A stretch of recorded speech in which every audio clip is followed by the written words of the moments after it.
अब हम लोग एक्सरसाइज 25.1 का क्वेश्चन नंबर 5 देखते हैं। For the parabola y square equal to 4px find the extremities of a double ordinate of length 8p।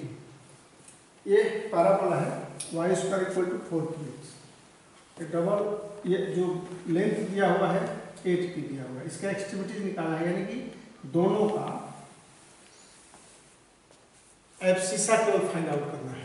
Length 8p दिया हुआ है m डैश के लिए, यहाँ से ये लेंथ क्या हो जाएगा 4p और यहाँ -4p हो गया। तो मान लेते हैं कि k4p is the coordinate of a, m dash दिया हुआ है 8p। तो लेट कोऑर्डिनेट ऑफ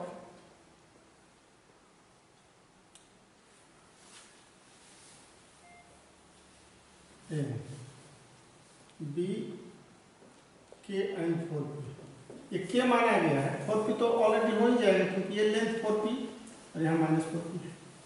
तो हमें एक्सट्रीमिटी निकालेंगे, value of k find out करना है। तो since k4p lies on parabola या y square equal to 4px, इस पर लाइज कर रहा है, इसी पर है ये पॉइंट, तो सेटिस्फाई करेगा इसको। तो देयरफॉर 16p स्क्वायर, यानी कि y का वैल्यू हम 4p रखेंगे इक्वल टू 4px हो गया k। तो k इक्वल टू भी 4p हो जाएगा, ये 4p बचेगा k इक्वल टू, यानी कि एक्सट्रीमिटीज दोनों का क्या हो जाएगा, ये भी 4p हो जाएगा, k का वैल्यू जब 4p आ गया तो 4p आएगा, यहाँ हो जाएगा 4p माइनस p। तो एक्सट्रीमिटीज हम फाइंड आउट कर लिए। फिर कह रहा है कि prove that the lines from the vertex to its extremities are at right angle, यानी कि ये एंगल 90 डिग्री होगा, ये प्रूव करना है। तो हम स्लोप ऑफ OM ले लेंगे और फिर slope of OM dash. Slope of OM पहले निकालेंगे, स्लोप ऑफ OM, इसको m1 मान लेते हैं, ये ओरिजिन है ना 0 0, स्लोप y2 माइनस y1 यानी कि 4p माइनस 0/4p माइनस 0 ये 1 हो जाएगा। And slope of OM dash लेंगे ये m2 माइनस 4p ये OM डैश का y2 minus y1 minus 4p minus 0 4p minus 0 two minus 1, ये दोनों m1 इंटू m2 अगर मल्टीप्लाई करें तो -1 इंटू 1 -1 तो इसका मतलब क्या है कि therefore angle MOM dash equal to 90 degree, 90 degree पर हो गया। तो इसका मतलब है ये जो है OM perpendicular to OM dash, ये प्रूव करना था, therefore OM perpendicular to OM dash prove. Number 6, find the area of the triangle formed by the lines joining the vertex of the parabola x square equal to 12y to the ends of its lattice rectum। ये पैराबोला x square equal to 12y है, इसको हम लोग लिखेंगे 4ay के form में, x square equal to 4ay के फॉर्म में। तो ये 4 और 12 में 4 से भाग देंगे तो 3, ये इसको फैक्टर कर लेते हैं 4 में, यानी यहाँ a इक्वल टू 3 हो गया, a इक्वल टू क्या हो गया 3 हो गया। तो फोकस क्या हो जाएगा, ये पैराबोला है, फोकस यहाँ 0 3 हो जाएगा। और लैटिस रेक्टम क्या होता है, लैटिस रेक्टम है a डैश, तो latus rectum equal to 4a होता है, हम जानते हैं length of latus rectum, latus rectum 4a होता है। तो ये 4 3 12, a 3 है, तो a डैश क्या होगा 4 3 12। अब ये a का कोऑर्डिनेट क्या हो जाएगा, यहाँ a डैश, इसको a ले लीजिए और इसको a dash.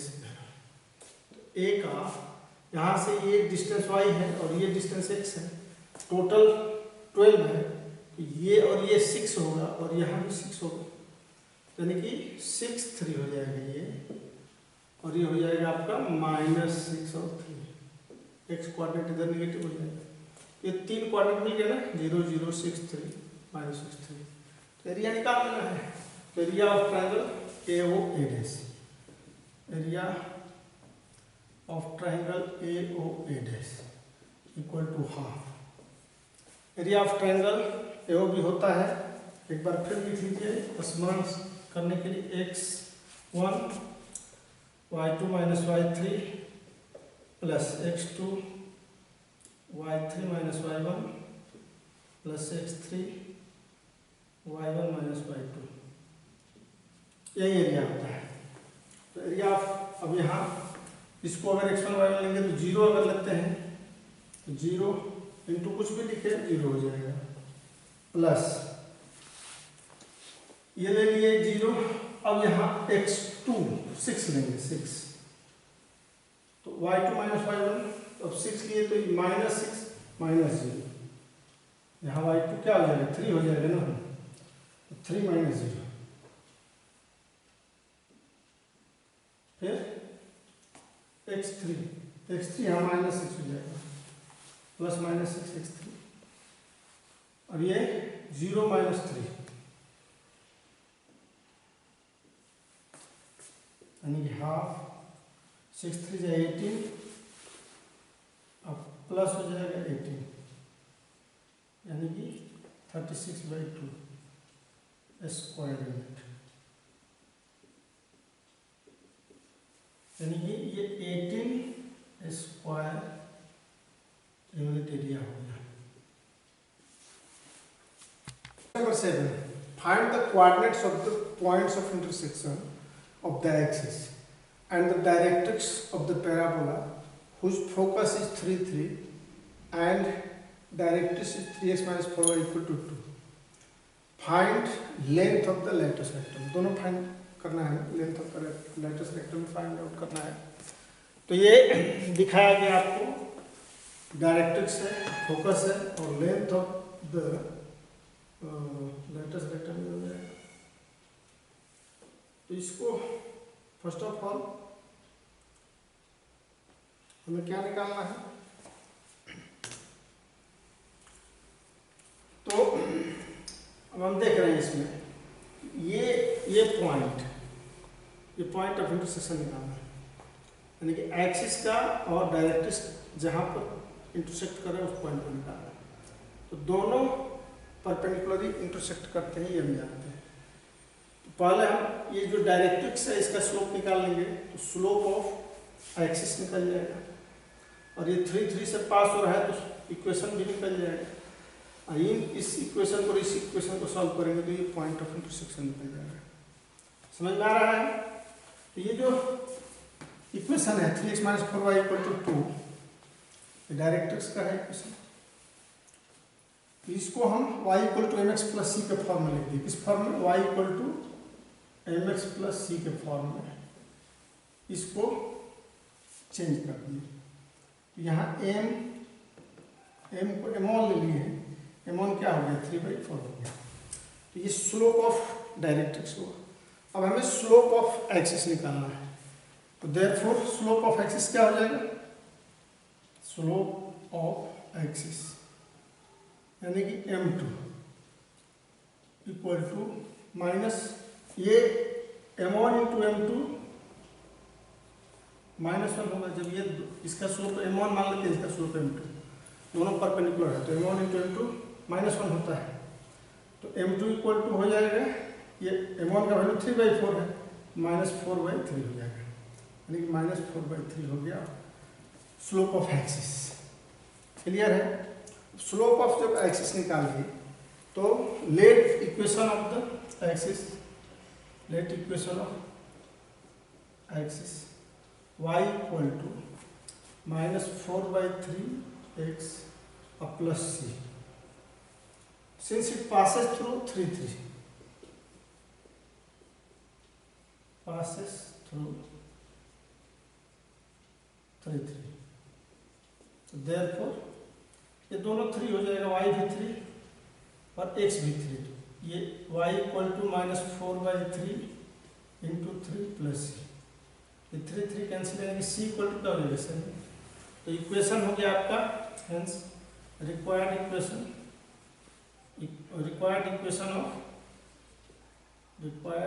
Equation of axis y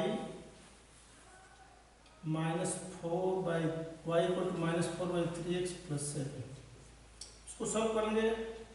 therefore 3y = -4x + 7 3 21 यानी कि देयरफॉर 4x + 3y - 21 = 0। तो ये आ गया इक्वेशन दोनों का। अब हमें क्या निकालना है?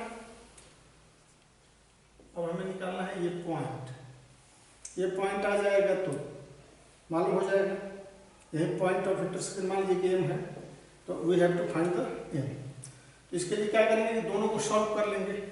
ये इक्वेशन है 3x - 4y = 2 और 4x + 3y = 21 ले लेते हैं। चलिए 21 तो क्रॉस मल्टीप्लिकेशन मेथड से सॉल्व कर लेंगे। x = y = -1 तो x y लेंगे तो ये इसका कोफिशिएंट x से कोफिशिएंट को हम कवर अप करते हैं। ये -48 हो 84 हो जाएगा ना, -4 हो जाए 4 4 हो जाए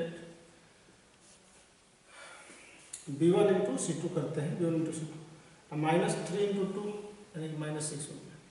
y बाई इसको कवर अप करेंगे तो 4 2 8 -63 -1/3 3 9 + 16 हो जाएगा। तो ये देयरफॉर x = ये देखिए 6 4 10 यानी कि 90 हो जाएगा। ये +90 नहीं -90 या 9 और 6 क्या हो जाएगा? ये 25। तो 5 5 जा 25, 5 1 जा और 5 8 जा। ये x = होगा 18/5 एंड y ये 63 है, 13 में से 8 गया, ये 55 हो जाएगा आपका /25। 5 5 जा 5 11 जा यानी कि 11/5। तो इस तरह से ये 18/5 और 11/5 आ गया m का वैल्यू। 18/5 एंड 11/5। अब देखिए ये 2a होता है। f क्या होता है? लेटेस्ट रेक्टम इसका दुगना होता है। ये यहाँ से जो डिस्टेंस है इसका ये दुगना होता है। तो 2a = आप निकाल लेंगे 4a = हो जाएगा सीधे 4 कर लीजिए लेंथ ऑफ लेटेस्ट रेक्टम निकाल। 4a = 2 × ये तो 2a आप निकाल जो है इसका दुगना होता है ये। तो 18/5 - 3 का whole square plus latus rectum हम लोग निकाल रहे हैं। ये हो जाएगा आपका 11/5 - 3 का होल स्क्वायर। तो 2 × ये 18 - 15 हो जाएगा 3/5 का होल स्क्वायर प्लस 5 3 जा 15। तो 15 - 11 यानी 4/5 -4 होगा, लेकिन स्क्वायर तो करेंगे तो यही हो जाएगा प्लस ही होगा। 2 × 3 3 जा 9/25 एंड प्लस 16/25 यानी कि 2 बचेगा केवल। ये 16 एल्शियम लेंगे ना, ये 25 हो गया। ये भी 9 और 6 क्या हो जाएगा 25। तो 2 × 1 यानी कि 2 हो जाएगा। तो यही आंसर हो गया लेटेस्ट रेक्टम का और ये दोनों पॉइंट। नंबर 8 है at what point of the parabola x² = 9y is the abscissa 3 times that of ordinate. तो तो आप देख रहे हैं कि मान लेते हैं पॉइंट P है x1 y1 और इसी पर एब्सिसा जो है 3 times that of the ordinate है। तो 3 टाइम्स ऑफ ऑर्डिनेट यानी कि x1 इक्वल टू क्या है 3y1, 3 times abscissa is 3 times the ordinate, यानी कि इसमें 3 से मल्टीप्लाई करेंगे ऑर्डिनेट में तो एब्सिसा आ जाएगा। तो ये P और मान लीजिए इस पॉइंट P x1 y1 पर, और ये P पॉइंट कहाँ है इस पैराबोला पर। इस पैराबोला की इक्वेशन क्या है x² इक्वल टू 9y। तो इस इक्वेशन को ये पॉइंट सेटिस्फाई करेगा क्योंकि इस पैराबोला पर है। तो therefore since x1 y1 at parabola, तो therefore x1 square equal to क्या हो जाएगा 9y1। तो यहाँ x1 का वैल्यू क्या है 3y1 है, और यहाँ in place of x1 just you have to put 3y1, 3y1 का whole square equal to 9y1, यानी कि 9y1 square equal to 9y1। तो y1 therefore y1 equal to 1, y1 का वैल्यू क्या हो जाएगा 1 हो जाएगा, 9 का वैल्यू का वैल्यू 1 हो जाएगा। तो x1 क्या हो जाएगा, x1 इसका 3 टाइम्स है 3 इंटू 1 यानी 3 हो गया। ये पॉइंट P यानी कि रिक्वायर्ड पॉइंट क्या हो जाएगा, देयरफॉर रिक्वायर्ड पॉइंट ये मांग रहा है, अब तो कुछ मांग नहीं रहा है। देयरफॉर रिक्वायर्ड पॉइंट इज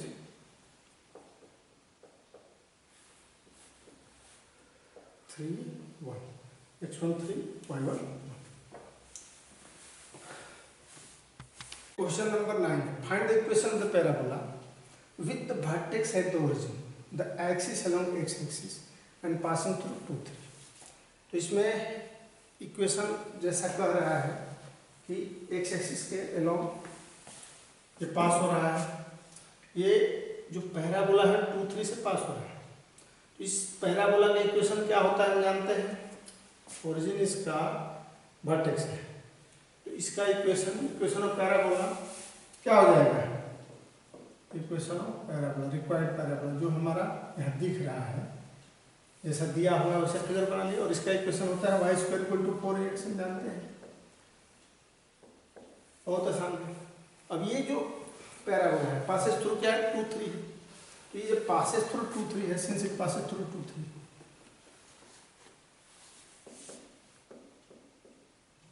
2 3, तो ये सेटिस्फाई करेगा इसको, यानी कि देयरफॉर 3 का square in place of y just the value of y is 3 square equal to 4a into 2, यानी कि a का वैल्यू हमें 9 फाइंड आउट करना है। तो देयरफॉर a इक्वल टू क्या हो जाएगा यहाँ 3 स्क्वायर के 9/8 हो जाएगा, वैल्यू आ गया a का 9/8।